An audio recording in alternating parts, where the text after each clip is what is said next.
Hello everyone, good morning সবাইকে। সবাই আশা করি ভালো আছে, আমিও ভালো আছি। তো দেখো সকাল সকাল উঠে পড়েছি, ঘুম থেকে উঠে একটু ব্যায়াম করেছিলাম, কারণ দেখতে পাচ্ছ মোটা যাচ্ছি, গ্রিন টি খাচ্ছি এই জন্য।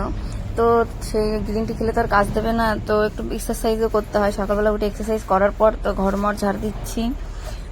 তো একা একা ঝাড় দিচ্ছিলাম দেখে একটু অসুবিধা হচ্ছিল, পরে ফোনটা রেখে তারপর ঝাড় দিচ্ছি। তারপরে দেখো আমরা সেই চাটা খেয়েছি, সেটা তোমাদের দেখানো হয়নি। কি কি একটা পরোটা করেছিলাম আর চা বানিয়েছিলাম, ও পরোটাটা খেয়েছে আর আমি শুধু চা খেয়েছি।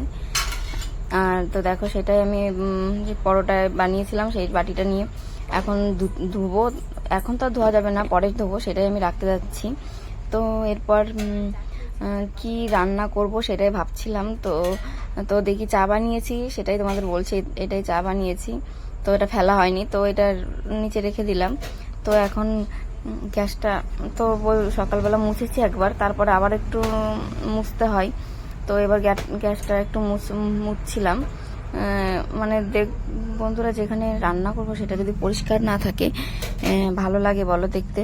তো এই বন্ধুরা, বাড়িতে আমি আগে মানে গ্যাসেই রান্না করতাম, ভাতটা গ্যাসেই রান্না করে নিতাম। তো এখানে আসার পর দেখি রাইস কুকারে ভাত বসাই এখানকার সবাই। তো এই কারণে তো আমিও দেখো রাইস কুকারের মানে বাটিটা নিয়ে আমি চালটা ধুতে গেলাম। চাল নিয়েছি, নিয়ে ওই যে ড্রামে জল রাখা আছে সব ধোয়াধুয়ি করার জন্য, ওটা ধোয়াধুয়ির জন্য জলটা রাখা থাকে সবসময়। তো এখানে জলেরও একটু সমস্যা আছে, এই কারণে আমরা ড্রাম ভরে রেখে দিই। তো সেটাই ভালো করে ধুয়ে নিলাম চালটাকে, ওই জলটা দিয়ে ধুয়ে তারপরে আমি ভাতটা চাপাবো। তো একবার ধুলে হয় না, আমি একটু দুইবারের জায়গায় আমার স্বভাব যে তিনবার না ধুলে আমার মনে হয় না যে কোনো জিনিস ধোয়া ঠিকঠাক করে ধোয়া হয়েছে। তো আমি তিনবার করে চালটাকে ধুয়ে নিলাম। তো সে ভিডিওটা তোমাদের সঙ্গে পুরোটা দেখায়নি, একবার দুইবার ধোয়াটা দেখিয়েছি। তো বন্ধুরা দেখো, চালটা ধোয়া হয়ে গেলে তারপরে এবার ওই রাইস কুকারটা নিয়ে আমি বসিয়ে দেবো, রাইস কুকারে বাটিটা নিয়ে রাইস কুকারে বসিয়ে দেবো।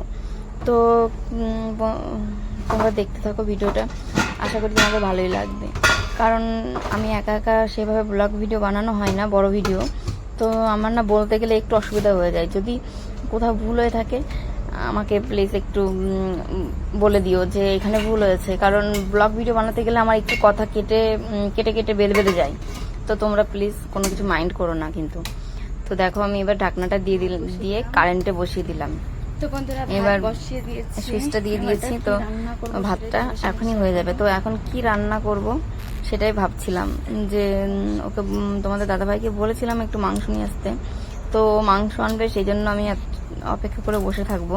তো এদিকে ক্যামেরাটা যে এত প্রবলেম করে, রাখারও এত অসুবিধা, মানে তোমাদেরকে কি বলবো। আর এদিকে দেখো আমাদের চারিদিক দিয়ে একদম পুরো সূর্যের আলো দেখা যাচ্ছে।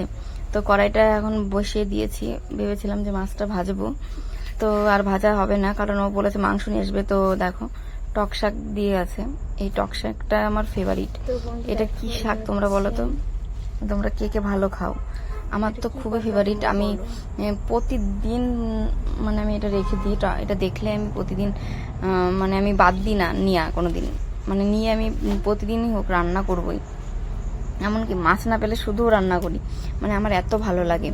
তারপরে আমার একটা মাসি ছিল, ও মাসিটা বলছিল যে তুমি এত ভালো খাও, তো তুমি গাছটা লাগিয়ে ডালটা পুঁতে দাও, তাহলে দেখবে হয়ে যাবে। তো বন্ধুরা, আমি মানে কি বলবো তোমাদের, এইটা পাতাটা বেছে রেখে ডালগুলো না আমি সত্যি পুঁতে দিয়েছিলাম। তো তো মাসির কথায় আমি অনেকদিন আগে এই ডালটা পুঁতেছিলাম। তো ডালটা পুঁতেছি, তারপরেও আমি অনেকবার আমি টক শাক রেখেছি, ওই যতদিন না হয়েছে ততদিন ওইগুলো খেয়েছি। তো দেখো গাইস, কত সুন্দর গাছটা, কত সুন্দর বেঁচে গেছে। তো আমি ফাইনালি ওইখান থেকে আমি একবার ছিঁড়েও খেয়েছি, তারপরও দেখো আবার গাছে আবার কত পাতা হয়েছে। তো এই কটা পাতায় তো আর হয় না, তো গাছটা যতদিন বড় না হবে ততদিন আর ছিঁড়বো না।